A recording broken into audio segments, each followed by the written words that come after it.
There you go. So, alright. Good afternoon again, everybody. This is APNIC e-learning web class. For today's discussion, we'll be covering cryptography basics. Now, this class is a fairly new one. We just started doing this last month, and this is the only the second time that we are doing this. So if you find that we're still a bit patchy here and there, just let us know. We'd love to get your feedback with regards to this course. Now, a few housekeeping things. Today is the 17th of April in 2013. The time from where I am broadcasting this class is already 2:30 in the afternoon, and that is from Brisbane in Australia. Now, as for our topic, cryptography basics, well, we'll look into cryptography is essentially one of the most, I would say, among the e-learning sessions that we're covering. It's one of the most difficult topics to conduct because of its nature. It's very vague to discuss it without actually including a lot of math in it. But as per our view, because most of the participants here are working in an operational environment, we will look into cryptography in a sense that, like, say, more on the operational side, more on its functions and let's say uses in the networks part, in the technology, in our day-to-day operations. All right, but since this is a beginner course, we're still going to look into some of the history, some of the concepts part. So hopefully you're okay to do that. If you have any questions, please do let me know. If you have anything to add, do let me know as well. I do encourage this class to be interactive, as with all my other courses. So if you have anything to say, just feel free, write them down on the chat window. Now, I'd like to introduce myself too. Some of you already know me, but for those of you who don't, my name is Cheryl Hermoso. I am a training officer with APNIC.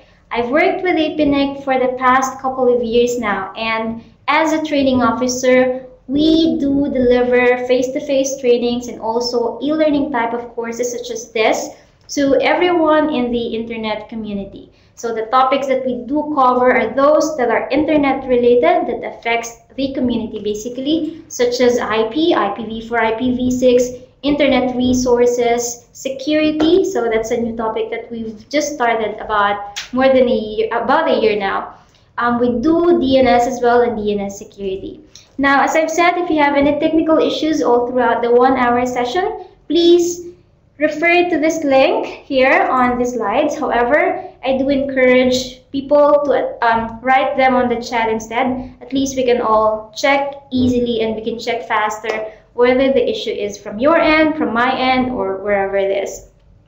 Also, just a brief reminder that towards the end of the class, there will be a very brief survey. I will post the link to the survey later on as we are finishing off. But essentially, basically, the survey is for us to get feedback from you, whether you've learned something or whether you have any other topics in mind that you want to be covered in our future e-learning courses. All right, so that's it for the housekeeping. I know you want to go on the class proper at this point, so we'll go on and do that. So cryptography, what is cryptography essentially? That's what we will try and cover here. Basic understanding of cryptography, symmetric key and asymmetric key cryptography, their uses and the different types that falls under these two categories. Okay, so first and foremost, what is cryptography? Well, it is a very old method. It's something that has been used for ages now. The idea behind cryptography is simple. We want to make our messages undecipherable or unreadable, or basically someone cannot understand what's on that message. So it is like a means of protection, so that when our message falls into the wrong hands, definitely they won't be able to read it and they won't be able to interpret it. There are references all throughout when you talk about the history of cryptography that takes us into the World War I and World War II. Here in this slide, you will see a picture of the German Rivest Cipher machine which was used in World War II to do encryption. So this one is a mechanical form of encryption. It was used during the World War to encrypt high-level staff messages between say soldiers, between the government and all that. So from there on, actually, ever since from the beginning, cryptography has evolved into this like a complex science of security that has its own little niche. It's like, in simple terms, we just basically want our messages when we send something over the internet, because as you know, the way we use the internet now is very different than the way we used the internet in the early days. Early days, what you want to do, you just want to send a very basic email. It can just be a line or a text sent to another computer, because we just say the idea behind networks then is very simple. We just want to share resources. But nowadays, we use the internet. We use the networks in a different sense. We use it for our day-to-day activities. We share our own personal lives on the internet. We share, or we even use it for buying something, for doing any bank transactions and all that. So it is essential that we will have some form of security. And cryptography somehow achieves that, because as you know, cryptography, the idea there is if you have a plain text, something that is easily readable, we want to convert that into a ciphertext using some form of cryptographic key. So as you can see here, the function, if you want to write it in a mathematical function, it's just like this. Cryptographic key, or the ciphertext, I mean, is actually a function of your plain text and the corresponding cryptographic key. So C equals the function of your P, plain text, and your K, cryptographic key. So that's essentially what it does. One essential aspect for secure communication, that is what cryptography does. It deals with creating documents so that you can actually share that in the public using public communications channels, okay, and still you remain its secrecy.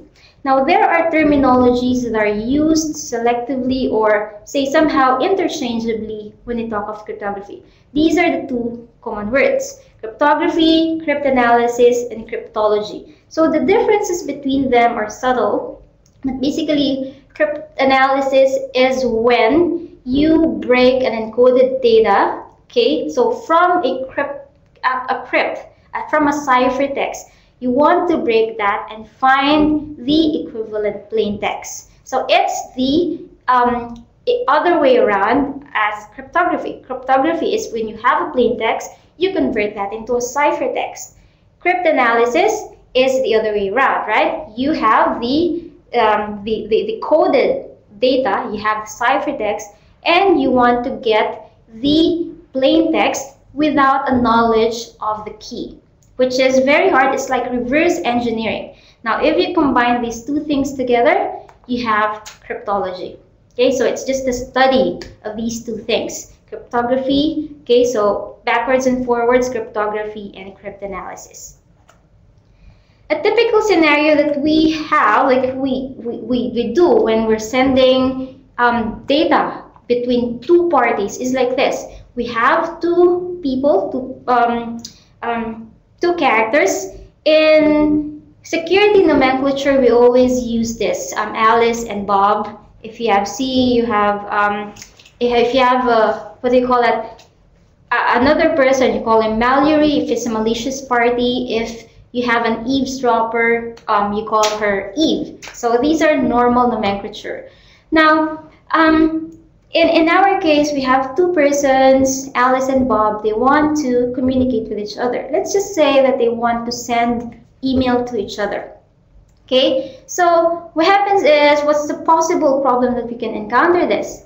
Of course, when I send out my message, it will be sent out through different hops of routers. Okay, it will be sent out using, say, Ethernet cables, communications channels, and someone can actually intercept our data. So that is a possible problem that can be posed. Now, the solution here is very simple. We have to conceal the message, right? But how are we going to do that? There are plenty of different ways to do it. If you want to use the older versions, like in the early days, you're using ciphers. or in modern cryptography, we are now using either symmetric or asymmetric cryptography. So let's have a look at those things. Now, here, some of the usages of cryptography is, say, the way we know about cryptography is just this. The way we described it in the previous scenario is like this. There are two main usage of cryptography at its very core. First is secure key establishment.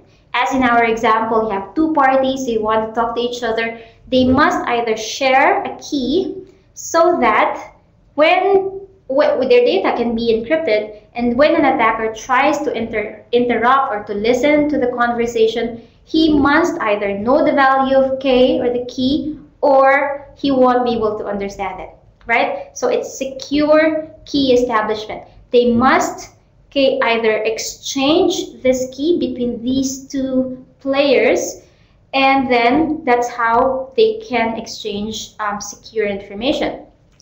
Okay, so these messages in here, okay, are now encrypted via using this key. What are we protecting here? Two things. If you're familiar with the goals of security, goals of information security in general, you have three things: confidentiality, integrity, and availability. When we use cryptography, we are protecting our data using these two goals. Confidentiality, meaning we want to keep our information private. It's only readable by a certain subset or a certain number of people who have access to that information. That's how we keep it confidential.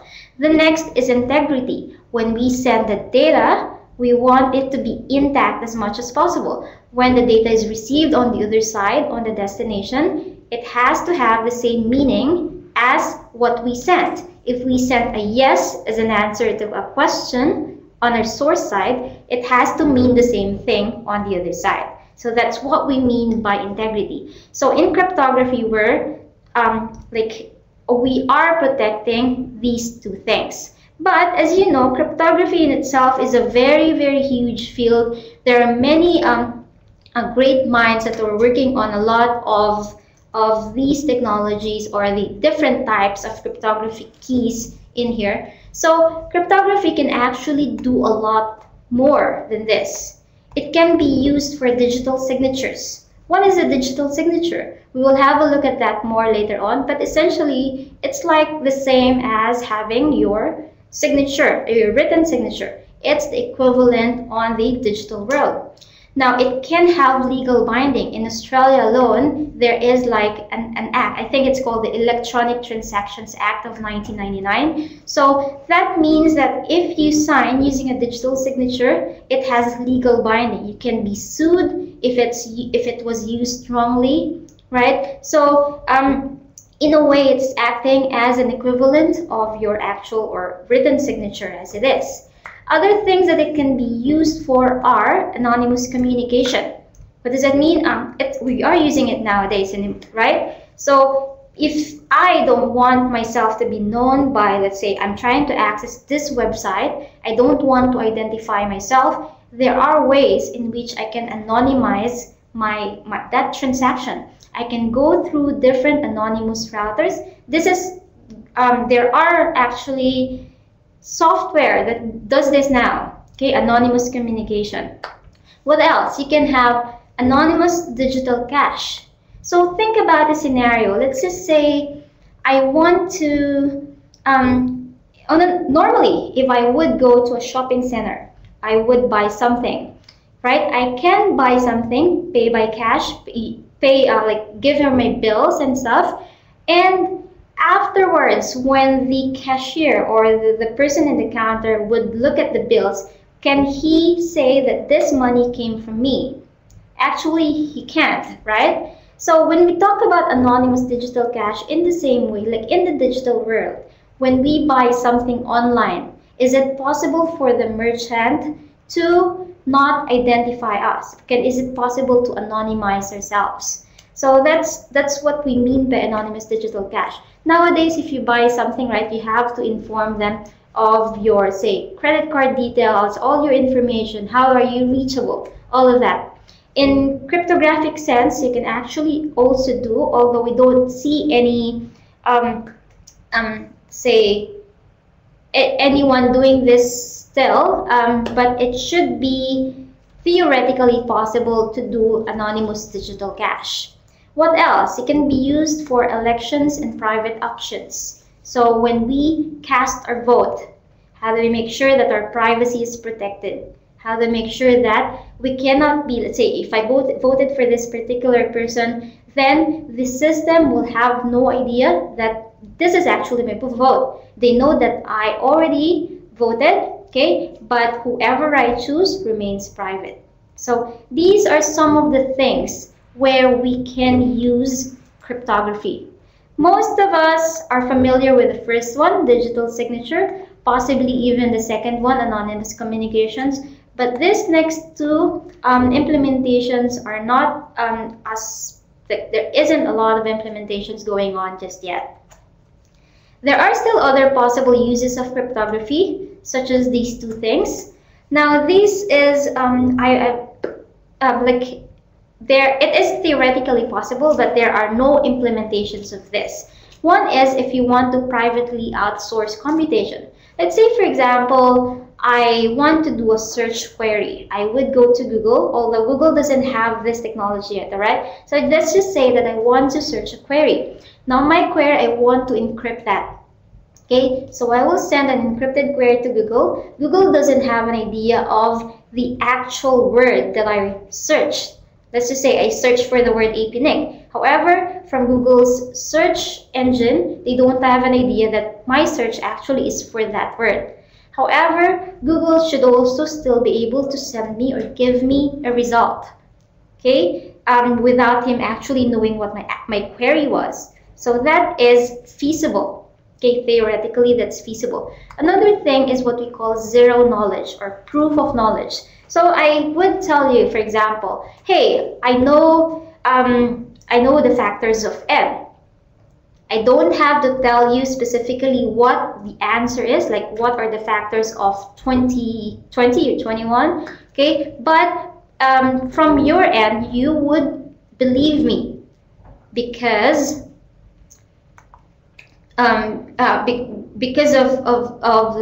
is some sort of what do they call it? It's like computation. Cryptographically, it can be computed, it can be proven mathematically that I actually know the answer without me giving the actual factorials of n. So that's what we call proof of knowledge. So those are some of the applications where we can use cryptography. Okay, so these ones are a bit still like into the future. We won't see any implementations of this, but at least you have an idea of how vast cryptography usage can go.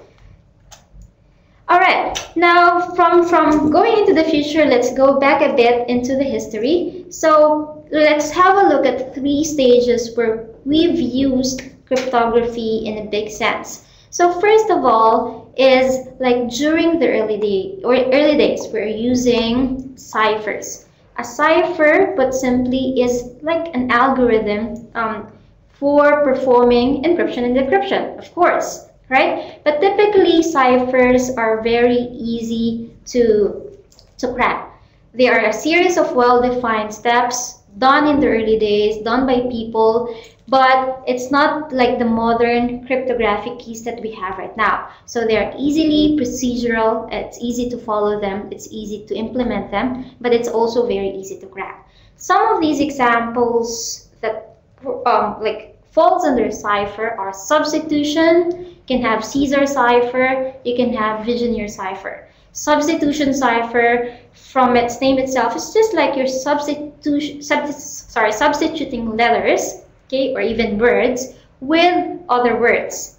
Okay, substitution cipher can vary in its complexity. It can be very simple. Let's say based on letter frequency, you change the original message. Like if you have letter A, I would change it to an F. That means that the value of K is actually 5. So that means every letter I would change it into the 5th character on the right of that letter. Okay, so that's the very simplest example of substitution cipher. Another one is Caesar cipher. It's very similar to that one. It actually falls under substitution. It was in history, it was said that Julius Caesar actually used this when they're in a battlefield in the ancient times. Each day he will use a different key. So let's say for today the key is 10. This letter will be substituted by this another letter. Okay, so A becomes Z, B becomes, let's say, D or whatever, all of that. So it's basically just changing the K every day. The other side, or the more complex example of substitution cipher, is the Vigenère cipher. Caesar is monoalphabetic, so it's just linear. Vigenère cipher, you will use a table. So now it's two-dimensional. You use all the characters. You create a 26 by 26 table, and then from there you do your substitutions. All right. So it's just mapping each characters based on rows and columns, and then you do your substitution. You specify a K. The other example that we have here is transposition cipher. Here, no letters are replaced, but again, we are doing the other, we're just scrambling letters. We are rearranging letters. An example of transposition cipher is the rail fence cipher. In here, we have, let's say, we have the words spelled out as if they were a rail fence. So as you can see here, what we did is we have one, we can have a paragraph, we can have like just a sentence. So in here, we use the quick brown fox jumps over the lazy dog. You use that as an example.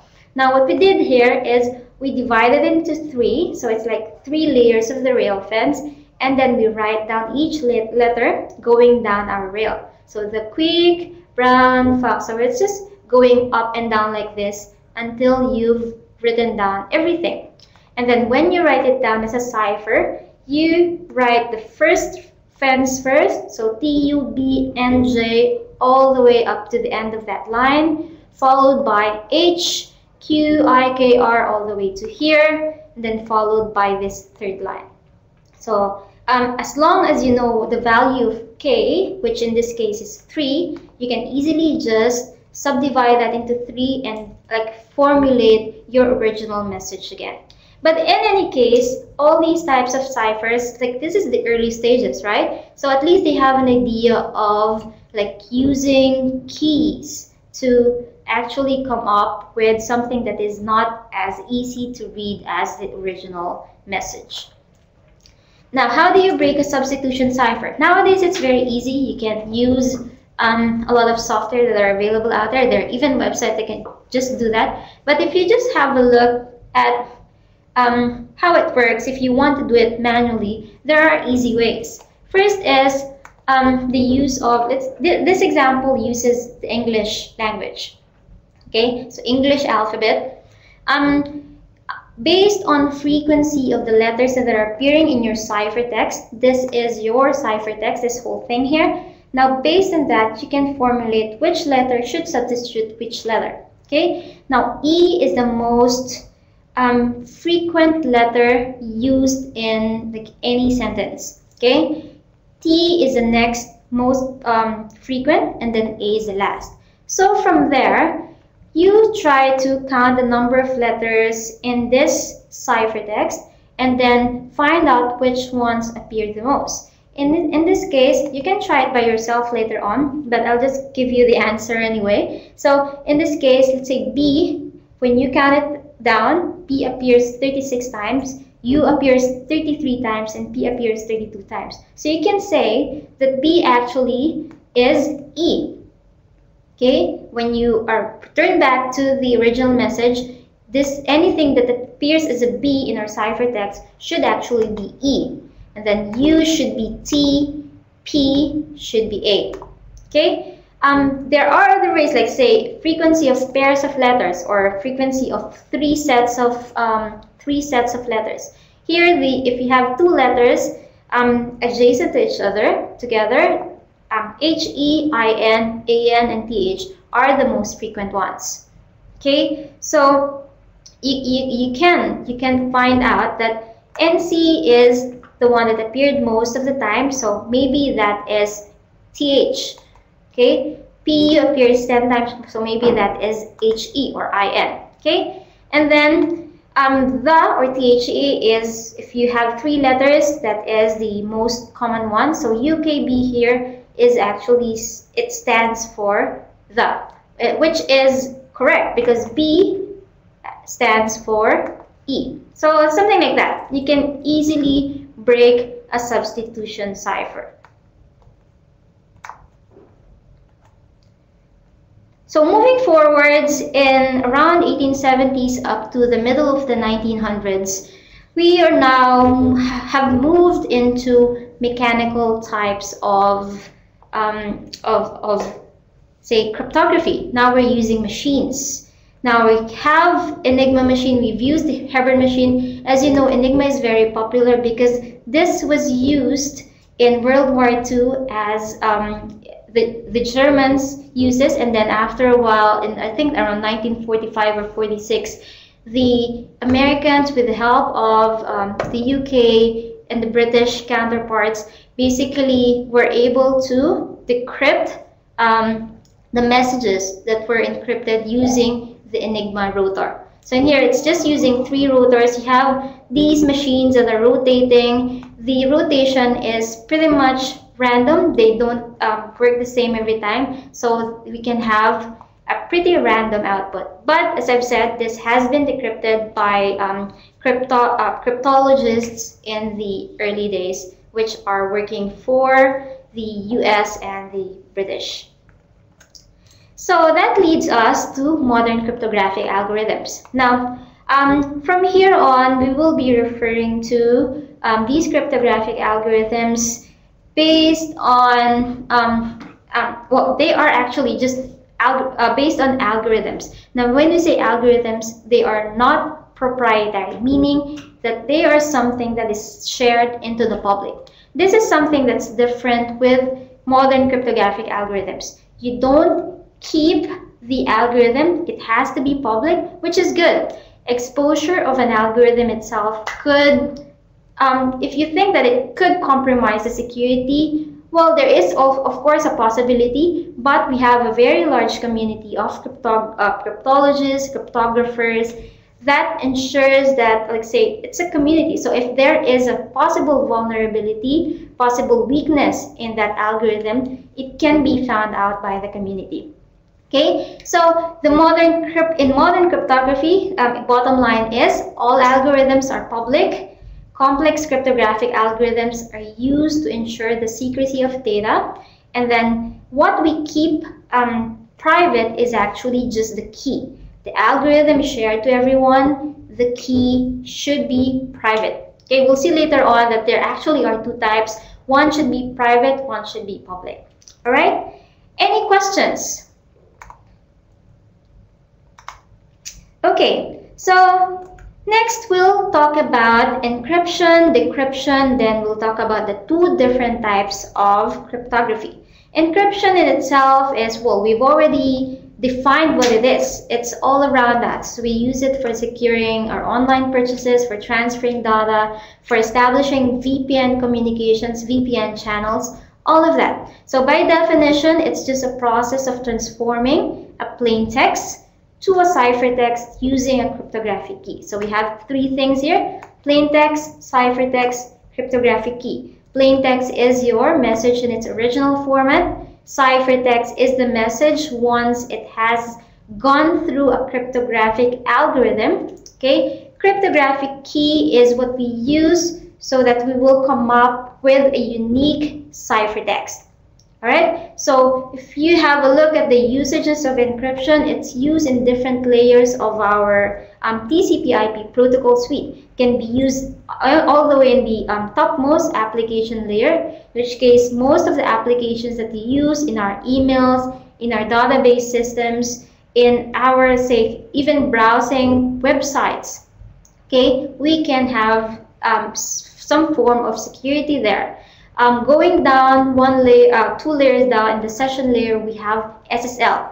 Now, SSL combined with the application protocols, okay, it's very popular. It's been used a lot. Like HTTP is combined with SSL, so you have secure web connections. It can be used for mail. It can be used for, let's say, secure shell connections and all that. Okay, in the network layer, okay, that's layer 3, we use IPsec. Now, we have a separate course that discusses all about IPsec, so we will not cover that in detail in this class. But IPsec works in the network layer. It secures any layer 3 communications between end hosts or maybe even between routers. Now, a benefit of good encryption algorithms are these. Well, first of all, it is resistant to cryptographic attack. Oh, that's what we want, right? We use cryptographic algorithms that should not be prone to any forms of attacks. It is using, it has support for variable key lengths. It is also scalable. So that means that the longer the key, the longer it takes for the attacker to actually break it. Okay, so we should have some form of intervals where we should change the keys and change the generate new keys, but at that point it should still be safe to use it. If you use longer keys, then it takes longer time for someone to try and actually break it, so you can use it longer. Avalanche effect, what does that mean? Avalanche is like that is in relation to the previous one. If you only change a few bits in your plain text, okay, it causes the ciphertext to be completely different. Okay, so it will be hard for someone to decrypt it. Like, it's not like the substitution cipher that we did earlier. Okay, if you change a small thing, like say change one letter, one word in your original message, the output ciphertext will be totally different. So it's harder for someone to break it or to decode what is on the ciphertext. All right? There's no export or import restrictions. So now, in some countries, they do prohibit the export of encryption algorithms. Okay, if it's say too strong, they only allow up to a certain number of keys. So you might want to check with some laws and regulations if you are importing a product, a device, or say an equipment into a country, and they might have these laws that prohibit you from using encryption algorithms that uses longer keys. All right? So there are two general types of encryption, symmetric and asymmetric, which we will look into more from now on. Now, encryption and decryption, from a diagram's point of view, it's just like this. You have your plain text, you have your algorithm, so you will come up with the ciphertext, and you decrypt that so you can come up with a plain text. Okay? Now, in symmetric key algorithm, we are using same encryption key with the decryption key. Oops. Okay, so basically this key here should be the same as this. So, what problem do you think can be posed from this diagram? How do we, it's very easy to see here that, well, of course, the key here should be shared between the source and the destination, right? So how do you make sure that this key is transferred to the destination securely? Okay, there are plenty of ways, of course. You can just use secure communication, secure channels. You can use VPN, you can use SSH. Okay, but in the older days, they also have these what they call it, key exchange parties, where they come to a common place and then exchange these keys manually. Some people might also still do that. If you're working on a lot of keys like this, so you might want to have some system on how you will, say, distribute your symmetric keys. Okay? Now, symmetric key, as we've said, uses one single key for both encryption and decryption.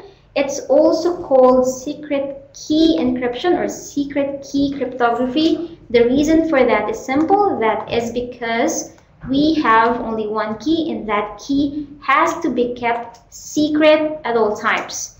If at any stage this key has been, say, compromised, someone was able to get a hold of this key, then it's no longer a secret. Then you have to generate a new one and then do your encryption again.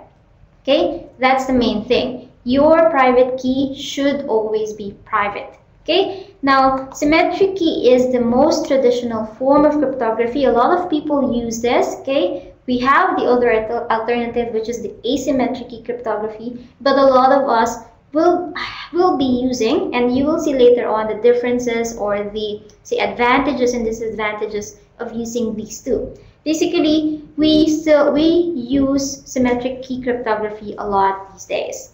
Some examples are these. We'll take a closer look on each one in the following slides. So before I move on, I'd like to ask if there are any questions from the participants. If you do, just please let me know on the chat panel on the lower right-hand side of your screens. All right? So, okay, so we've established right now at this point that symmetric encryption, symmetric key algorithm works using the same shared key. These are the different examples or the different types of algorithm that falls under this category. We have DES, okay? DES, triple DES, AES, we have IDEA, we have RC4, RC, so basically RC series, we have Blowfish. Among these, the most common ones are this DES, triple DES, AES, and RC. Okay, so let's have a closer look on each one. Okay, let me just try and find that.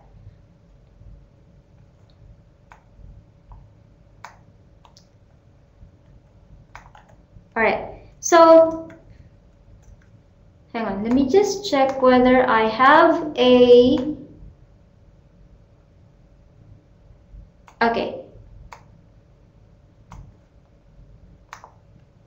We have separate slides that cover each one, so I think I'll postpone the explanation of each of the keys 2 or 3 slides from here. So here we are seeing some examples of symmetric key algorithms and their corresponding key size. Now, what I want you to get from this slide is that in most of these algorithms, they specify a block size. So you can only use this key size for this particular algorithm.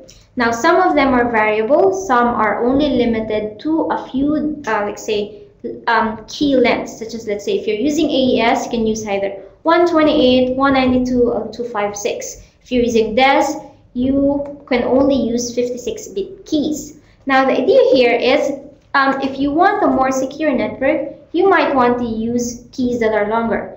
Longer keys are more difficult to crack, but the downside to that is it's more computationally expensive. So you need faster or better resources, more memory, more processing power, okay, if you are going to use longer keys. Also, if you're using, say, if you're processing based on either blocks or streams, you will also need to take that into consideration if you have enough resources to do all those computations. Okay, so there are 2 types of say, we can divide symmetric algorithms into two types depending on where, sorry, someone just logged in, depending on how they process blocks or how they process the data. Okay, if we're talking about block cipher, that means it has to take a block of bits first and then encrypt them as a single unit. So some of them will have to operate on a predetermined block size. Let's say I'm operating on 512 bytes. So I must collect 512 bytes of data first, put them all together, okay, do the encryption on that block. I have another set of 512 bytes, then encrypt that. Okay, so we're working on block sizes. The other side of that is using stream cipher. Now this one is more computationally expensive, of course, because here you take data as it comes in. So as it comes in as a stream, we do the process of encryption. Okay, typically we're working with bits. transformation of these smaller bits usually also varies depending on when during the, let's say, the encryption process, when they encountered this incoming information. Now, one of the great benefits of stream cipher compared to block cipher is, of course, they are faster. They're much faster, and then they do not increase the message size. With block cipher, because you have to work, let's say, in 64 bits, some of them will be parity.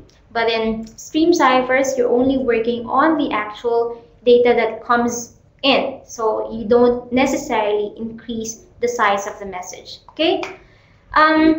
Some of the common examples of stream ciphers that you may be familiar with are RC, or RC4 more specifically, because all the other RCs are block cipher. So let's just say a lot of the types of algorithm falls under block cipher.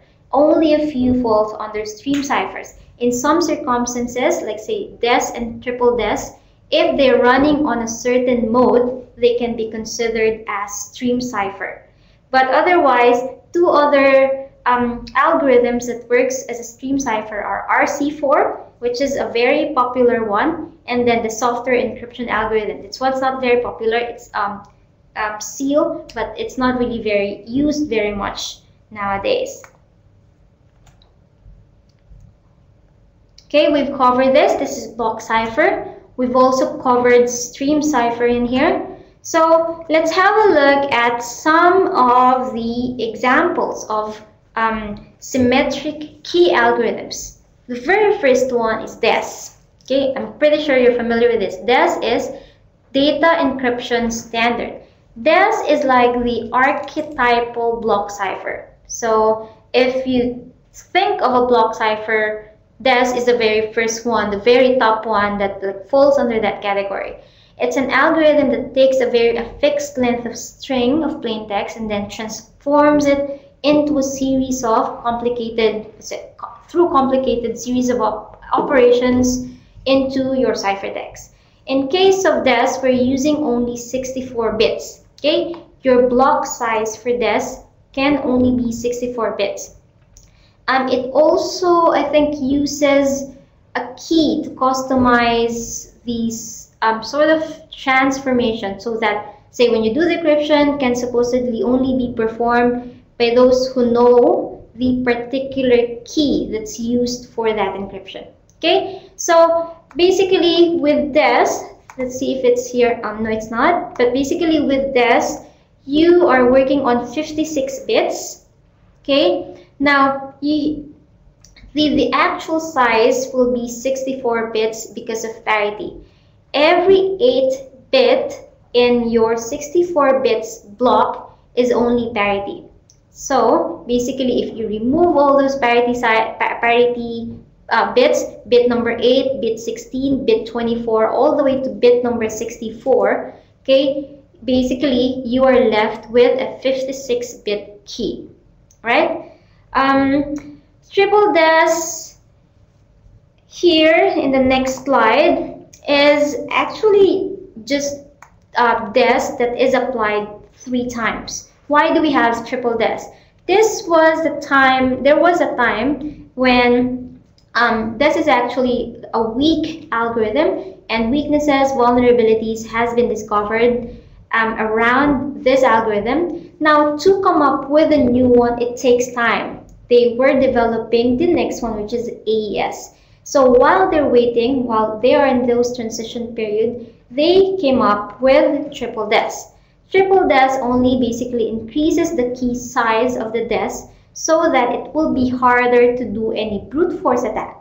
Okay, so what happens is you use 3 keys. One is used for encryption, another is used for decryption. So you basically have this is your plain text. Essentially, you encrypt that. The product you will decrypt with another key, and then the product you will again encrypt with the 3rd key. So 3 keys altogether. Now, while of course it introduces more protection, okay, it's harder to attack this. However, a disadvantage of triple DES is, of course, due to the extension of the DES algorithm, it is now very, very slow. Okay, so it can be used, of course, but depending on your resource, you might just have to jump or decide whether to use DES or to use triple DES. Next, this is the illustration of triple DES. I'll just skip that one. We already discussed that. The next one is AES, or the Advanced Encryption Standard. So, DES was done when, I think around 1970s, yes, 1973, and then it was approved in 1976. It took how many years for the new standard? So it was in 2001 when finally AES has been standardized. Now again, it's still using symmetric key cryptography here. You're still using block ciphers as compared to stream ciphers. Now the Advanced Encryption Standard was actually initially announced in around 1997. So it took about 4 or 5 years to finally put that into standard. There was an invite by, I think it was NIST in the US. Because they're looking for a new candidate encryption scheme, and then they just opened it up to the cryptography community, the cryptography community, like who wants to submit their proposals for a new standard. So there were a lot of proposals that were sent out. And actually the Rivest Cipher, okay, is the one that was chosen to be the basis of the AES algorithm. Originally, I think it just works on specific block sizes. So it was a modified Rivest Cipher because they want to use, I think, a fixed block size of 128 bits, and then originally with Rivest we only work on one of these key sizes, not 128, 192, or 256. So they have to somehow modify that. So basically, the Rivest Cipher is the basis for AES.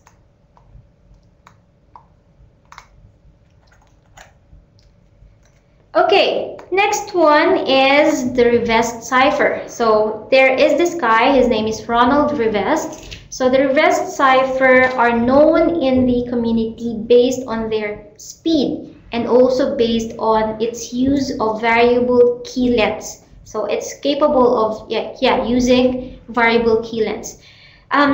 Rivest, the guy who invented these RC algorithms, okay, he kind of played a significant role in the community because of the way these RC algorithms has become widely used and popular. Of these RC algorithms, I'll just notice that all these different types of RCs are not versions of the older one. Okay, you know what I mean? Like say RC2, this is the very first one. RC1 was never published. RC2 was published. At some point, it was dropped because we have the standard DES. But then they created another one. He created RC3, but before it was even published, it was decoded. It's not as strong as he wanted it to be. So he created another one, RC4. RC4 is not a byproduct of RC2. It's not like they enhanced RC2 to create RC4. It's totally different. It's created from scratch. So all these RCs are actually independent of each other. Okay, so RC4 is one of the most popular ones. It is a stream cipher. All the rest, RC2, RC5, and RC6 are block ciphers. RC4 is the only stream cipher. We are familiar with this because it's used in two things. It's used in web keys. So if you have Wi-Fi and you're using web, you're actually using RC4. It's also used in SSL, which is a very widely used security protocol, okay, in the session layer. Okay, now RC5 is one of the good ones because of the variable key length feature. Okay, it's a fast replacement that was used for DES. So remember, as I've said earlier on, DES algorithm, it was found out that it has vulnerability, so they were trying to come up with a new one. So while waiting for AES, okay, RC5 stepped in. It's a good replacement for DES. Then we now have RC6, which meets the requirement of AES when it was standardized, when it was published in early 2000. Any questions? Okay, we've covered this. So RC4, as I've said, is a stream cipher. It's simple, it's fast, it's got its vulnerabilities, as you can see. That's why we don't recommend the use of WEP anymore. But it's using initialization vectors. So there is a way to find out the key, okay, given if you have a lot of streams of these vectors. If once you've collected enough of that, you can do the reverse engineering and get the actual key. So it's not really recommended anymore. But of course, it takes a while to do that. Now, when you talk about block ciphers, there are different modes. We will not go into the details of these modes because in the interest of time, we still have a few things to cover. But basically, just have a look at these 4 basic modes. Depending on the mode where an algorithm is working on, they can act as either stream or block cipher. Okay, remember DES and AES can actually become stream cipher if they're working on ECB. I think it's ECB and then cipher feedback. Go have a check on that. Now, so that's only up to the symmetric key. We've covered some examples of symmetric key algorithms. Now let's look into asymmetric key. Okay, so what do we mean by asymmetric key? We've discussed earlier that when you're using symmetric key, you're essentially using one key for encryption, same key for decryption. When we talk about asymmetric key, we are using 2 keys. One is public, another one is private. The public key can be shared to anyone. You can publish it everywhere. Okay, there are repositories. You can publish it on your websites and all that. So it's basically available for everyone to have a look, to check your public key.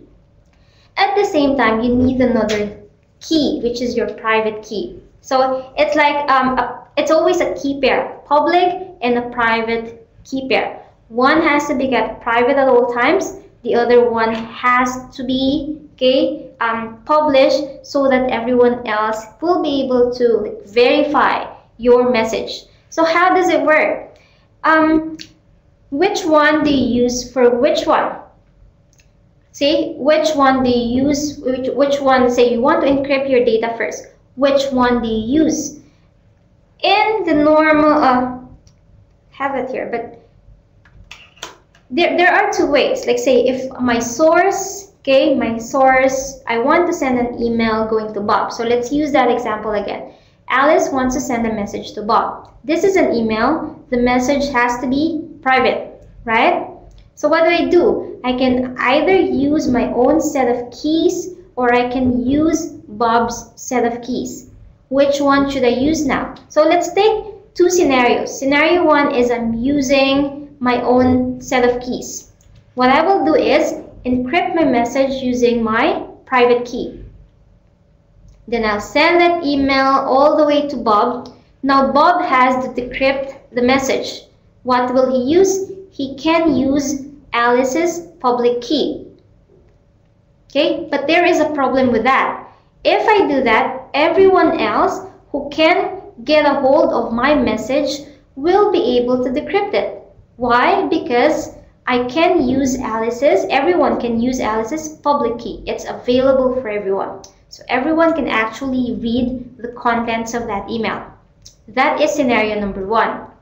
Scenario number 2 is Alice will now use Bob's public and private key pair. Because she doesn't have access to Bob's private key, so she will use Bob's public key. So Alice will now encrypt the message using Bob's public key. Okay, send it all the way to Bob. Bob can now decrypt that using his own private key. And of course, since it's private, since nobody can actually see it, so he can decrypt it, only he can read the message. That is scenario number 2. If you want to encrypt a message using asymmetric key algorithm, we use scenario number 2. we use our recipient's public key, and then he will decrypt it using his own private key. There is a use for scenario number 1 too. If we are using, say, if we are using digital certificates, okay, or if we're using digital signatures, sorry. Now with that, we want, of course, everybody to see that, hey, this is my digital signature. You can try to decrypt that. You can use my public key to do that, to verify that it's actually coming from me. In that case, I will use scenario number 1. I will encrypt my message using my own private key, and everyone else can now decrypt it using my public key. Okay? Is that clear to everyone? So that's how it works. You can essentially use each of those scenarios for different purposes. Okay, this is the diagram of the asymmetric key. Basically, you have 2 keys. One is public, one is private. Again, you can use either the private or public key to encrypt or decrypt depending on the scenario. These are some of the types of the most common asymmetric key algorithms. Among them, RSA is the most common one. This algorithm actually was first described earlier on in around 1970s by 3 people. One of them is Rivest, the author of the RC series. So it's actually coming from 3 names, 3 people from MIT. Rivest, the other one was Shamir, the other one was, I think, Adelman. So that's how they come up with this word. R for RSA for the initials of their names. So today, actually, RSA is one of the most common implementation, one of the most common cryptographic algorithms used in, say, in the internet world. It's used in hundreds of software products. It's used for key exchange. Remember earlier, one of the issues that we have with symmetric key algorithm, one of the dilemmas that we have was, how do we exchange the keys? We should have some form of a workflow, how to distribute our symmetric keys. And this is one way. We can use a symmetric key algorithm for this purpose. Okay, so that is what we call key exchange. It's used for digital signatures. It's also used for encryption of really small blocks of data. Okay, RSA is it's a pretty strong, pretty secure algorithm. It uses 2 prime numbers. Like say, you have 2 prime numbers, P and Q, and then from there you get the product of these 2. Now the public key is generated using that product and then one other derivative of that product. So which makes it really hard for someone to deduct or to reverse engineer and find out the value of the N or the key given that information alone. So it was, I think, patented in around 2000. I don't know. Actually, the patent for RSA expired in September of 2000. But even though it did expire already, it's still one of the most popular ones being used nowadays. Now, there are other types. DSA is actually the current standard. Okay, DSA is the current standard. It's recommended by NIST in the US. So it's sort of because there are vulnerabilities discovered for the RSA. So they came up with a newer one, DSA. It has digital signature capabilities. It can do authentication of messages as well. Okay, that's DSA. Next is Diffie-Hellman. Now, we've talked about something that can be used for key exchange. This is the purpose of a Diffie-Hellman. Okay, it was published after RSA. It's not used for authentication. It's not used for digital signature, but it is used for secret key exchange only. Okay, so there are plenty of others that you can find, some of them not as popular as the others, but there are heaps out there that can be used, being checked or being studied by the cryptography community. So talked about RSA. So just to have an idea of the differences between symmetric and asymmetric. So if you have to choose between these two categories, which one should you use? I wouldn't say go all the way to saying that, hey, you should always use asymmetric cryptography, because there are always advantages and disadvantages between those two. Again, symmetric key is good. It's generally fast. So if you have a small chunk of data, then it's good. If you have some data that changes every now and then that's good. You can use symmetric key algorithms. You can still even use this. If your data, like say, will just keep it for a certain period of time, then change it, you can even use this. There's no harm in doing that. Although, of course, as I've said, this has now been replaced by AES. AES is the stronger cryptographic algorithm. Okay, what else? Symmetric key, I think using both encryption, one key as both encryption and decryption key is both advantageous and disadvantageous. Again, the disadvantage there is how do you manage the keys. The advantage there is its simplicity.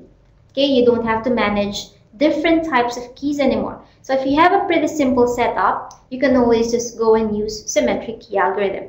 Okay, for asymmetric key, it's very secure, it's very good. However, it can be very, very slow. So you don't normally use it for data that changes very frequently. So you use it one time, you leave it at that, okay? And then for the others, if you have a secure, say, connection already, for the others within that network, you use symmetric key algorithms, okay? So those are some of the things between symmetric and asymmetric. There are plenty, or there are heaps more that we can discuss, but in the interest of time, we'll just leave it like that. But basically, it is up to you whether you want to use symmetric key. There are instances where symmetric key is better to use than asymmetric key cryptography.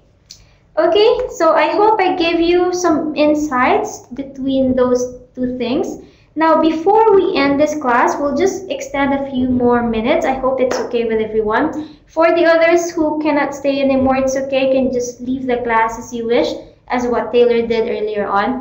Now, I'll just give you an example of where we used asymmetric key. Okay, there are two things that we use it normally. One is for hashing, one is for digital signature. Hashing or hash functions, it's one way of it's a one-way operation. Basically, you have your data, you have your stream of data. Okay, you create what we call a digest coming from that data. Again, this is one way. You cannot come up with your original data given the digest. The most common use of hashing is for file integrity verification. Okay, so basically, when you, an example that I always use is like when you download a software. Example, it's like an installer, an ISO, okay, a distribution. So hashing makes it possible for you to check whether you've downloaded the correct data or not. Again, this is for integrity purposes. And as I've really very start of this class, I told you that here in cryptography, we protect two things, confidentiality and integrity. So here with hash functions, we are, say, protecting the integrity part. So it's like you can check whether the downloaded information, the downloaded data is the same as it is on the server. So if the hash is the same, okay, you do say you can use different hash algorithms such as MD5. You can do SHA-1, SHA-256, SHA-512, and all that. So you do check whether the hash of the one you downloaded is the same. If it's the same, then possibly it's okay, that's good. If it's not the same, then possibly it has been altered or it has been corrupted in some way during transit. Okay. You can also hash passwords. So you store passwords on databases using a hash rather than a clear text. Hashing, as I've said, is irreversible. So there's no way for you to find out what the actual password is given, like say, if you can only see the hash. So it's a good thing, it's a good practice to use hash in your databases. Okay, these are the types or the hashing functions, hashing algorithms used. MD5 and SHA are the two most common ones. I would always go for SHA, the SHA-256, and then longer versions. So basically, the number that follows the algorithm number is the number of bits or keys or hash values that is produced. So let's say it's SHA-256, the output will be a 256-bit data. If it's 384, it's 384 bits, and so on and so forth. Okay, so and then the last one is digital signature. So what is a digital signature? So it's essentially just an equivalent of your signature in the digital world. So a digital signature, it's not like you can see, say, your actual signature there. No, it's a series of letters and numbers scrambled together. It's like a ciphertext that is embedded onto, let's say, your email or wherever you want to put it. You append that basically onto your message so that on the other end, it can be verified that the information came from you. Okay, in this case, we will encrypt our message using our private key. When it arrives to the destination, it will be decrypted using our public key. So it is essential for us to publish our public key. There are repositories, okay? Most of the applications that can generate public and private keys also has repositories, so they can easily just upload that to several repositories out there. Or you can upload that to your own websites. If you have a page, you can attach that onto your emails and all that. So there are plenty of ways to distribute your public key. But essentially, how does digital signature work? So you have this, you have your information, let's say you have your message, you're just appending a digital signature there. What happens is the process is like this. You have your data, you have to pass it on through a hashing function, okay, either MD5 or SHA-1. Then you create a hash, and then you use your private key to come up with the digital signature. And that digital signature will now be appended onto your message, and this will be the one you're sending out to your recipient. Now on the other side, when it's received by your destination, by the recipient of the, say, the mail or the message, then he can verify the identity by doing the exact opposite. It's just like passing on through the process using the sender's public key. So here, you use the hashing algorithms again. You create the hash using from the data. You come up with a hash of the digital signature alone, and then these two must match. If they do match, then I can say that, well, it's coming from the right source. If it's not, then possibly either it has been modified somewhere during transit, or maybe it's coming in from a fake source. So there are a whole lot of possibilities out there as well. Okay, so that's pretty much how digital signature works. Now, if you are not using digital signature yet, I use it all the time. It's kind of a good thing. It's kind of geeky, and it's not just that. Again, it has a lot of say implications. It can be legally binding as well, so it can be good for you to implement it. All right, so I think that's about it. We've covered a lot in this class. Some of you has to go, but that's all right. But we've basically covered a whole lot of things when it comes to cryptography, coming in from the very basics, from the history, and then from the different types of symmetric and asymmetric key cryptography, and all the way to the applications of each of them. So I do really hope that you've learned something. We only had an hour to do it. Actually, we've extended for 15 minutes, but hopefully that's okay. So if you have any questions, please write them down on the chat. You can also send us an email, send either to my email address or to training@apnic.net if you have any future questions. Also, if you want a copy of these slides, you can always download that from our FTP site. Now, I'd like to encourage you to please fill out the survey form for me. If there are things that can be improved in this class, let us know using the survey form, and we'd be happy to listen to that. All right, so I think that's the end of our session. Thank you very much, everybody. I know it's a lot to take in for this afternoon, and the timing is not very good either. Now, I'll just end it here now. Thank you very much. I hope I can see you again. Please try and go to our APNIC training websites at training.apnic.net. And if you find any interesting topics, please do join us. We also have another one in the security series. We have IPsec. So just check our schedules when we're doing that next, and hopefully you'll learn something from that too. All right, so I'm gonna end it here. Thank you very much again for sharing the 1 hour time with me, and I hope